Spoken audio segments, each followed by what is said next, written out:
Okay, so back na tayo sa tutorial natin. So, i-example natin yung max. So, max na function. So, ayan.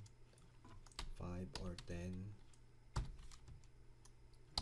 Tapos, see out naman natin yung min.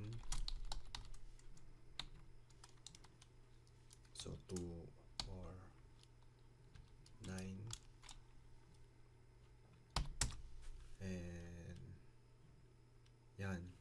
So, max or min, ang hindi natin lahat ito itatakel kasi marami. So, kung gusto nyo i-search, pwede nyo pag-aralan. So, example natin max or min. Bakit max or min? Kasi lahat, ito yung kung gusto nyo hanapin yung pinakamataas na value, i-return niya yung value. Pinakamababang value, i-return niya. So, kung sa C++, kaya nyo pa itong i-implement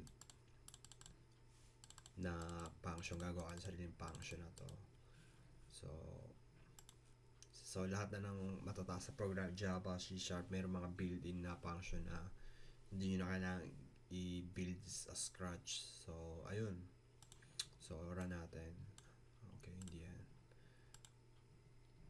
Okay, so 1 and 10 and 2 ang binalik. So, wait. So, okay, so ito, end line. Lagay natin yung end line. And, run natin. So, yung unang, yung max, i-return niya yung 10. Tapos yung min, i-return niya yung 2. So, ayun. Ayun yung max or min sa math function. So, doon na tayo sa next tutorial natin sa Boolean. So, next tutorial natin tungkol sa Boolean. Yes or no. Okay, so see you next tutorial na.